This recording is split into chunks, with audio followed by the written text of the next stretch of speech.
Assalamualaikum warahmatullahi wabarakatuh. Alhamdulillah, terima kasih kerana masih lagi sudi menonton channel saya, Nazrin Din, dalam hukum idgham bi gunnah. Okey, jadi tajuk ni saya sambungkan daripada perbahasan yang sebelum ini, iaitu izhar halki. Jadi apa yang perlu anda tahu dalam hukum idgham bi gunnah, saya cuba bahaskan, cuba sharekan kepada anda semua supaya anda dapat faham dengan mudah.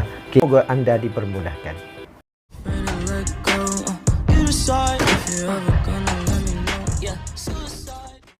Okey, baik. Terima kasih sekali lagi saya ucapkan kepada anda semua kerana sudi lagi terus bersama saya. Okey, hari ini saya ingin kongsikan kepada anda, sharekan berkaitan hukum yang diberi tajuk idgham bi gunnah. Okey, anda kena faham dan ikuti video ini satu persatu supaya anda dapat fahami semua hukum tajwid dalam yang saya bahaskan dalam channel saya. Okey, baik. Untuk hari ini, idgham bi gunnah, sebelum anda faham, kita kena faham dulu apakah pengertian idgham bi gunnah. Idgham bi gunnah ni adalah idgham memasukkan bi dengan gunnah dengung.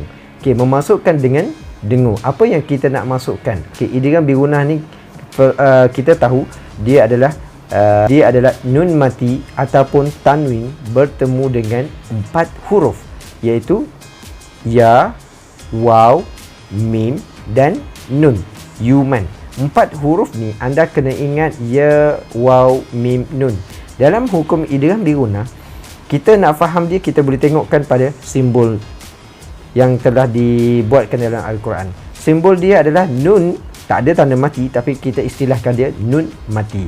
Nun tak ada tanda mati ataupun tanwin yang tak selari, kalau kita perhatikan tanwin baris depan iaitu 99, dan kalau tanwin baris atas dan baris bawah dia sengit, dia tak selari macam tu. Okey, jadi itulah simbol antara yang kita dapat carikan untuk pada hukum idgham bi gunnah. Okey, idgham bi gunnah kita faham apabila nun mati ataupun tanwin berjumpa dengan 4 huruf ya, waw, mim, nun, maka anda kena baca dengung 2 harakat. Saya istilahkan dia untuk fahamkan dalam cara bacaan ni, dia ada 3 kategori pada bahagian dengung ni, iaitu tebal, nipis dan sederhana. Jadi idgham bi gunnah ni dia kategori pada hukum dengung yang tebal. Jadi apa yang perlu kita fahamkan adalah macam mana nak tebalkan bacaan dia. Kita cuba tengokkan satu contoh idgham bi gunnah pada bahagian nun mati berjumpa dengan huruf salah satu daripada idgham bi gunnah. Okey, contoh yang pertama iaitu liman yasha. Nampak tak? Nun tak ada tanda mati tapi berjumpa dengan huruf ya. Bukan baca liman yasha, tapi liman yasha'u. Tebalkan, iaitu gabungkan nun dengan ya dan tebalkan bacaan dia, iaitu tekankan sikit. Liman yasha'u. Pastikan 2 harakat cukup. Liman yasha'u. Okey, itu bahagian nun mati ataupun nun yang tak letak tanda mati tapi kita istilahkan dia nun mati. Okey, yang kedua hukum iaitu tanwin. Saya bagikan tanwin yang depan lah supaya kita nampak. Untuk simbol tanwin depan ni dia 99. Contohnya khairun wa abqa. Tanwin masuk wa, dengungkan 2 harakat, kita tekankan ataupun tebalkan. Khairun wa abqa. Okey, itu salah satu contoh untuk tanwin jumpa dengan huruf waw. Dan ada lagi contoh yang lain, kita boleh tengokkan dalam Al-Quran, nanti kita carikan macam mana nak kenal hukum idgham bi gunnah dalam Al-Quran. Okey, baik. Saya rasa 2 contoh itu dapat memberikan anda faham macam mana kita nak mengenal dan nak tahu cara bacaan dia. Okey, lebih meyakinkan lagi, kita cuba carikan latihan pada surah Al-Imran ayat 154. Okey, cuba perhatikan surah ini ada berapakah hukum idgham bi gunnah dalam surah tersebut.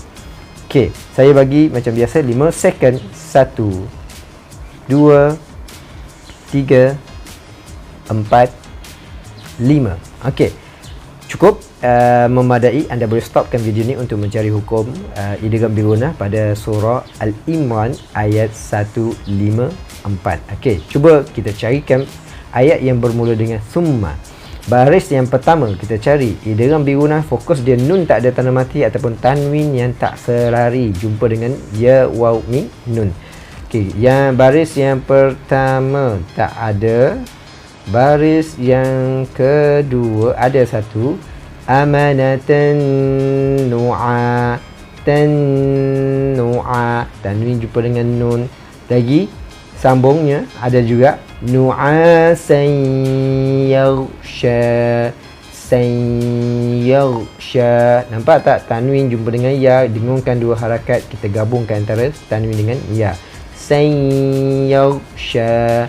Lagi ada lagi ta'ifatan minkum, nampak tak, tanwin dengan mim dah masuk, tam minkum.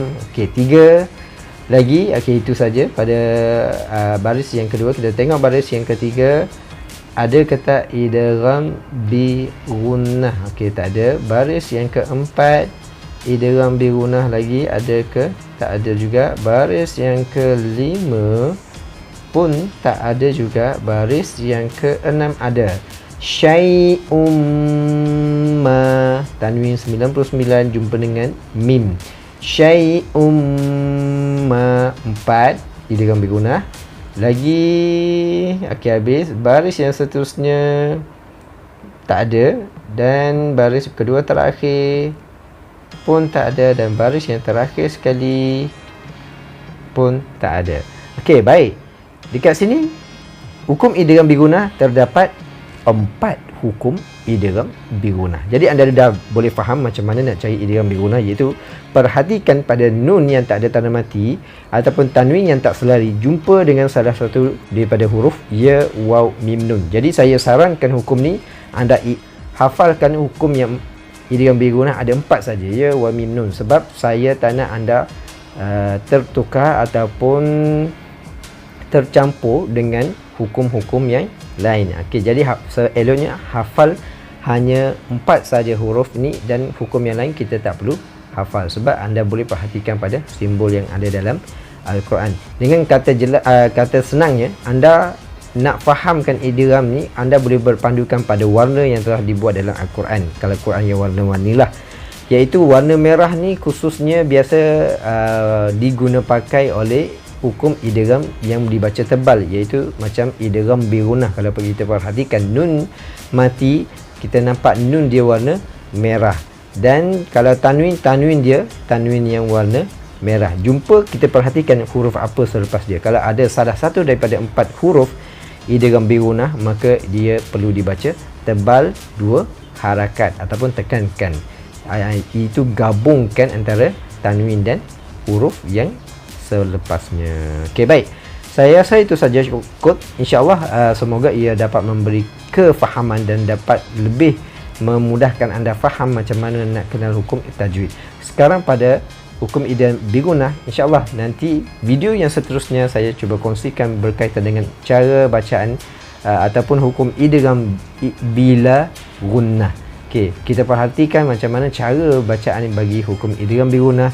Mudah-mudahan anda bersabar dan fahamkan video ini dengan baik, dan saya ucapkan terima kasih bagi yang belum subscribe. Tolong subscribe bagi memberi semangat kepada saya untuk membuat video, dan bagi yang ada kekurangan ataupun ada idea untuk memberi pengiktirafan, orang kata untuk mengimprove video channel saya ni, boleh komenkan kat bawah apa yang perlu saya buatkan lagi. Mudah-mudahan ia dapat sama-sama kita kongsikan apa yang ilmu yang diberikan untuk difahamkan, supaya bacaan Quran kita lebih bagus untuk ke depan hari. Okey, baik. InsyaAllah saya rasa itu saja pada hari ini. Kita jumpa lagi pada next video. Assalamualaikum warahmatullahi wabarakatuh.